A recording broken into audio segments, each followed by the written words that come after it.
when you look at your marketing, does it make you go, ugh? Because I hear you. I'm going to receive that feeling. I get it. It's okay. Step into it a little bit. It can feel hard.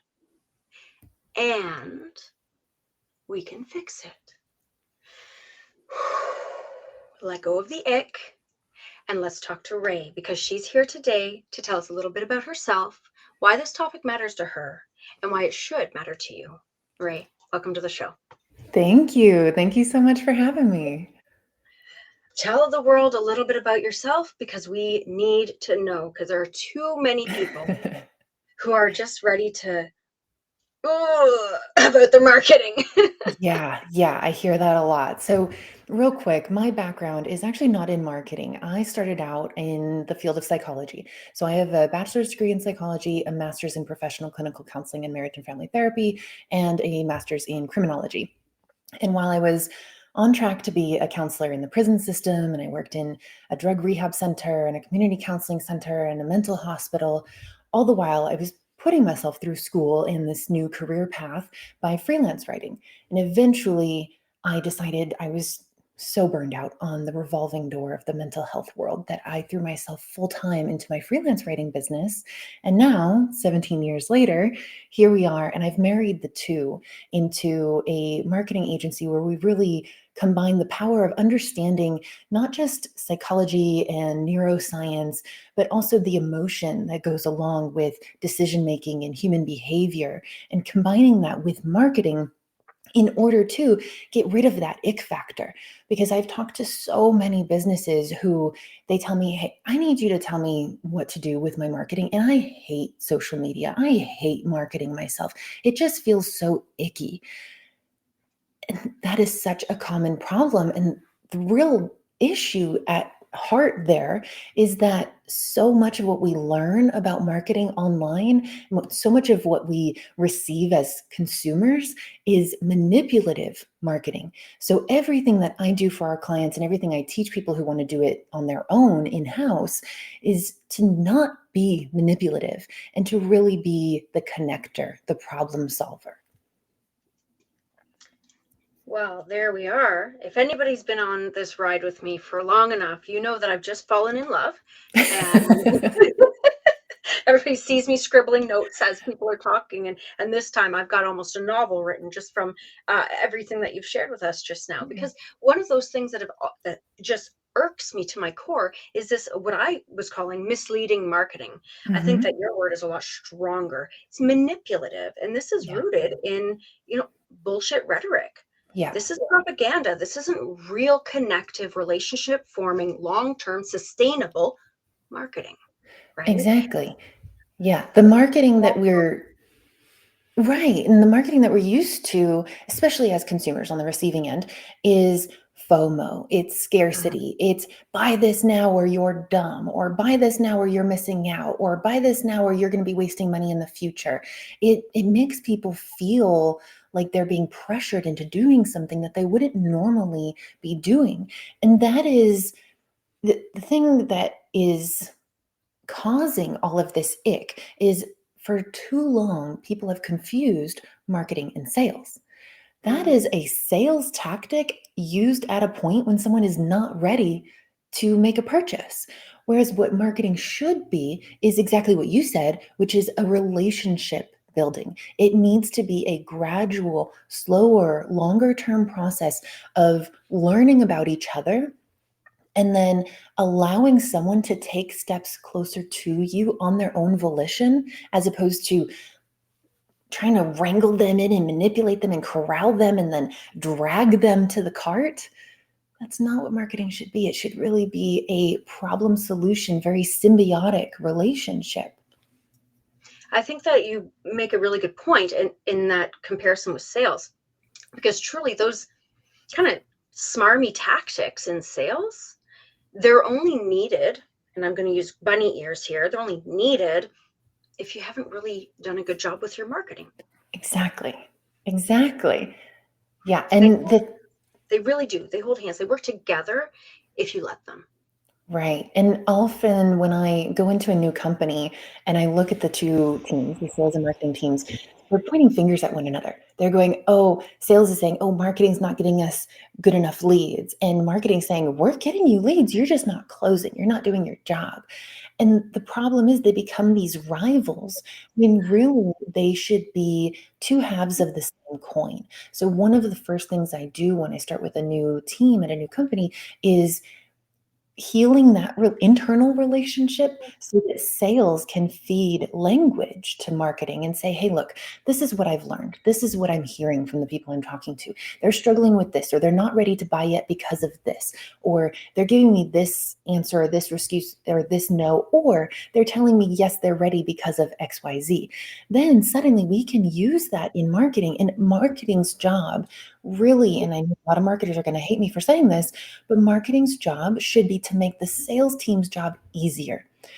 Marketing should not be to sell, it should be to make selling easier by getting that buyer 80 to 90% pre-sold by answering all of their questions so they are a really educated and informed and savvy buyer along the way so that when they finally connect with that sales rep, really they just have a few logistical questions they need answered. And then finally it's boom, done, closed.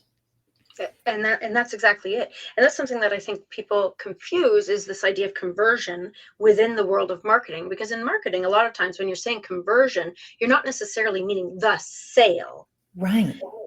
We're talking about action. We're talking Yes. about read the blog, right? We want these people to be informed. We're talking about book the call so that you Yes. can actually have that conversation that is about sales, but you're not there yet. Right? This is a different type of dynamic. This is a different space within the client journey that you're addressing while you're marketing. So I think that's a really good point. Another Yeah. thing you mentioned was two sides of the same coin with regards to marketing and sales. Mm. Something that I've said in the past about two sides of the same coin is this idea of marketing um, with intention from the marketer, who in some cases, a lot of my clients are solopreneurs and micro business Mhm. owners. So it's either them or a very small team working in that space. Mhm. And then the other side of the coin is actually the consumer and like how they engage with that same coin, right? And finding that balance, because not only do you need to make sure that you're connecting deeply with your audience, but you also need to feel aligned with Mhm. how you're doing it. And that can change how you perceive whether marketing is icky or, dare I say it, fun.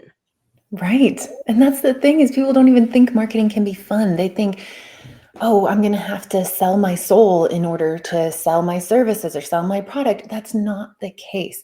And in fact, and anybody who knows me outside of work knows that I'm super woo woo and all into like the energy of the way people connect. And it's like when you're standing in line at the grocery store and you can't see anything behind you, but you know that someone just stepped up behind you. You didn't hear them, but you can just feel that there's another human behind you. You can feel the energy of people. And the same thing is true in your marketing, where if you are thinking, God, I don't want to have to write this landing page. God, I don't want to have to market myself.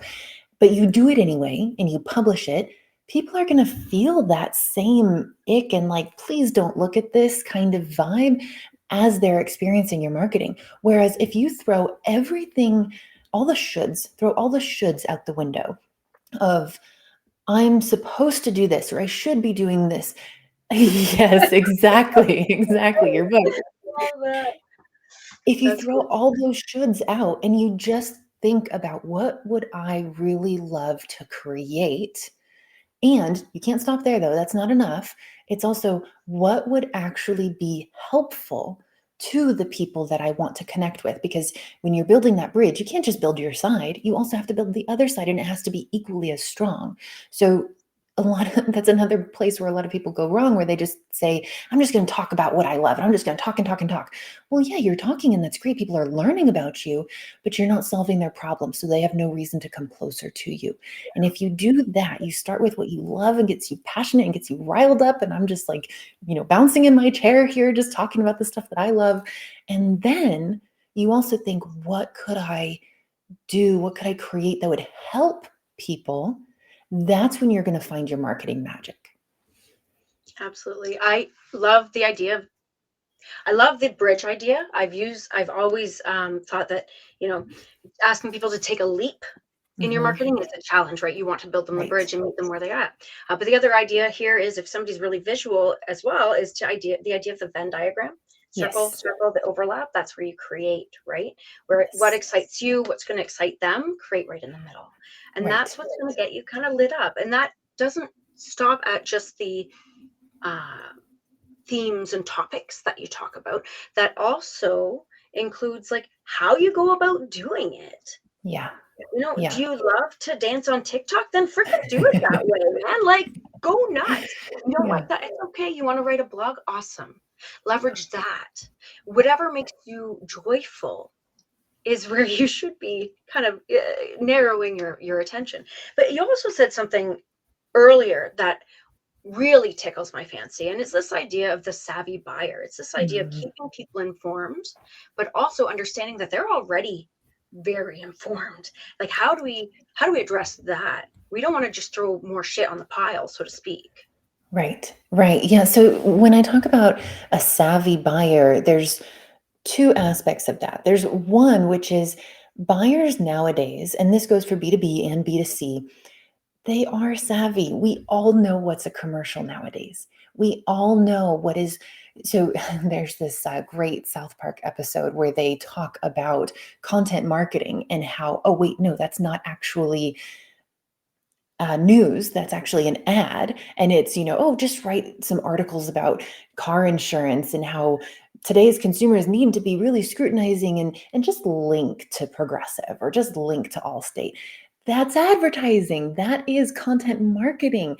That is Mhm. not news. And so people are aware of these things now. They know the tricks. They know when they are being marketed to.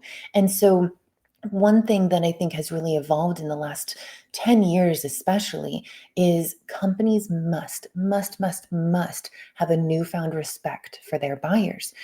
Prior to the last 10 years, companies were really disrespectful towards buyers. They treated them like they're stupid. They treated them like they were easy to manipulate and persuade and convince. That's not the case.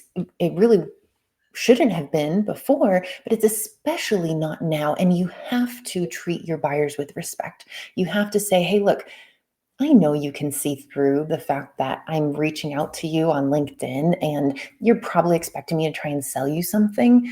I promise I'm not. Let me just I'm really just trying to expand my audience. I'm going to be honest with you. And I have this new resource that I think could be helpful to you because of your job title. Can I just give it to you? That's all. I swear I'm not going to ask you to book a call with me. Just be respectful of the fact that they're not dumb. And I'm really, this is where I start to get on my soapbox. I'm so tired of companies treating us like we're stupid. And that's not a way to win over a bigger audience. Absolutely. And this is something that's really important, and it crosses a lot of barriers in the marketing world, because not only are you talking about this whole transparency thing, being an open door in that regard, just saying, hey, I get it. You're not dumb. I'm not dumb. I just want to hear. Like, take it Right. or leave it, right? Um, but it also goes and crosses kind of that barrier of your branding, Hmm. right? This also addresses, am I willing to be vulnerable enough to not hold myself up on this arbitrary pedestal, which is Right. what these brands had been doing in the past, is being Right. like, I know everything because I'm an authority. And that's fine and dandy. Like, you want to build yourself up as an authority. I'm not going to knock that idea, but not in that way, at least not anymore. We Right. want to be vulnerable and real, authentic, and approachable. This is where branding, the branding element of marketing, this is where branding is evolving to. People Yeah. don't want to buy into a brand just because of prestige so much anymore. People want to have a Exactly. relationship. They want to know that you have similar beliefs and that you're standing for what is right in their world. Exactly. And I think nowadays, when we're surrounded by AI everything, I mean, friggin' Gemini is in every single window that I open up on my computer. It's everywhere. It is sometimes helpful, but 97% of the time it's obnoxious. And people are tired of talking to chat bots. I mean, I can't tell you how many times I have had this experience of being a customer, going to a website, trying to get some help, and I'm just typing in all capitals because I'm so angry at this point. Human, human. I just want a human. Just give me to a human who can actually understand what I'm saying and not try to send me to a help article. Yeah. People are craving that human connection and human understanding. So that is the second piece of this.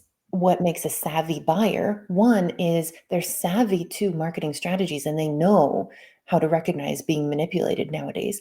The other piece of it is you want to give people what they want so that they can be a better educated, more informed buyer. So if you think about your sales team, and if you have a sales team, I know a lot of people here are their own sales team. And if you're hearing the people that you're talking to say things like, oh, well, I don't know about this, or maybe they have unrealistic expectations. So for example, within my team, we do a lot of content creation, content production.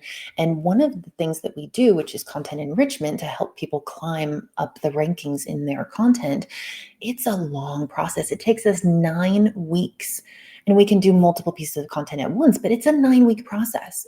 And so when a client comes to me and goes, oh, well, I don't understand why it costs that much, I have to educate them on everything that goes into improving the SEO rankings and all the things we have to create on the front end and the back end in order to accomplish that. Now, if I were to do that in my marketing and they experienced that, they read that blog article, if they watched that video, they're going to have a greater appreciation for my services by the time we actually talk. So it's helping them be better buyers by giving them that knowledge and then also giving them a way to connect with you because they are craving that human connection as opposed to just AI responses that, they look right, but they feel hollow. Absolutely. And being informed is such a multifaceted state of being for a potential client or customer.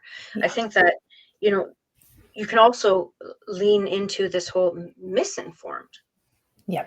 right? So this is a part of our role as marketers, whether you have a team or whether you're doing it on your own, is to make sure that you're sharing the truth of the matter, which Hmm. again leans on that idea of being vulnerable and making sure that you're being as transparent as possible, while Yeah. still, of course, maintaining your boundaries and Mhm. everything else that you set up around yourself for a variety of different reasons. Yeah. Now, I feel like we've dove into a lot here. Like a lot. There are people here who are like glued. I can see you. I see you. You're glued and you're like, okay, but what next? Oh my God. Now, if we dive into what next in its fullest capacity, I feel like we're going to be recording another show, which may very well happen. So stick around. But but for now, let's think a little bit more on the idea of, okay, before we overwhelm you with information, which is another aspect of this being informed bit, Hmm. um, I'm going to give you the opportunity to kind of do after all that, what do they really need to know now moving forward? All of our Hmm. wonderful people who are watching now. I'm going to give you a moment to think about that because I know we address a wide array of information here. But in the meantime, I want to remind everybody here that this type of conversation happens every single week. We dive into the nitty gritty. Now, is it always specific to marketing strategies and back end sales and all that jazz? No. Sometimes we talk about Harry Potter. But it's always from the point of view of marketing, branding, and how we show up in the world and all the different things that influence that because you are never not marketing. So take a moment, ring the bell, make sure that you're subscribed so that you don't miss another show.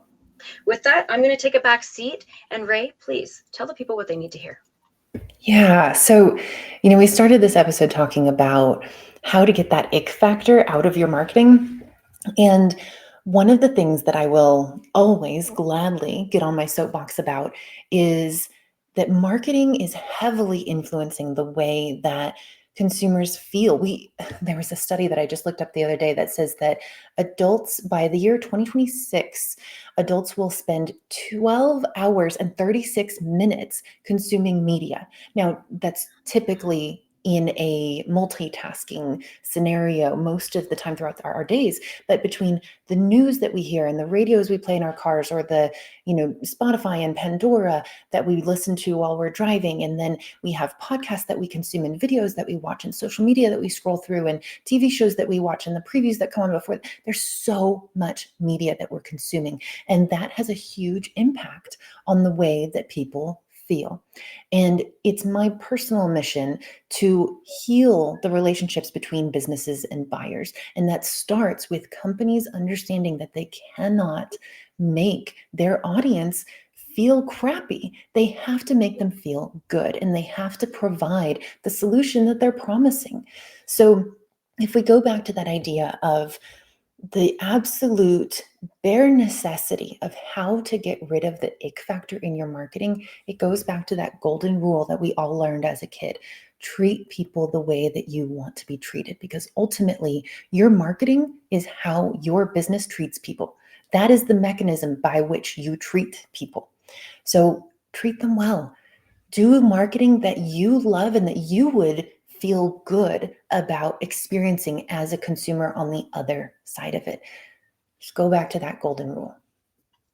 Oh, I love it so much. And you have really cool ways to help people with that to start their journey. Speaking of being informed, why don't you tell them a little bit more about the demand generator brainstorming kit? Yes, so all of this stuff I'm talking about, there's so much that you can do within your marketing. I mean, the CBT triangle, the prospect profiling, there's so much psychology that you can bring into it. And I know that can feel really overwhelming for people.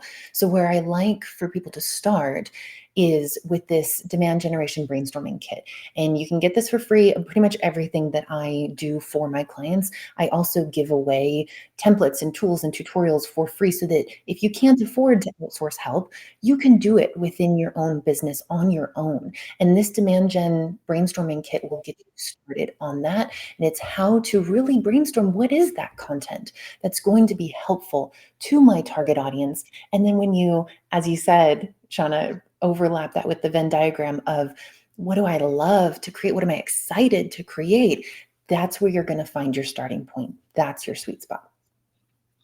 Beauty. I absolutely love it. This is going to be such an impactful time for anybody who is downloading that today, because not only was it on the QR code on the screen, but it's also in the show notes.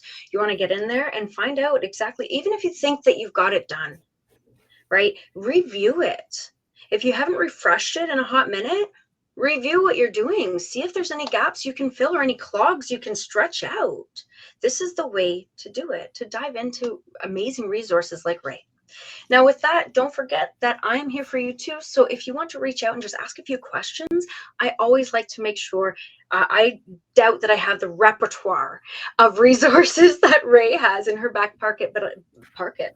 Isn't that fun? In her back pocket. But I am here for you, and I love connecting and chatting online, because that whole AI thing, I get it. I like it. I use it, but not for connecting with people. So when you ask me questions, I love to answer. So follow along, ask the question. I'm here for you. I got you covered. With that, I hope you have a great rest of your day. Make sure you tune into the next episode, because it's going to be a doozy. We'll chat soon. See you later now.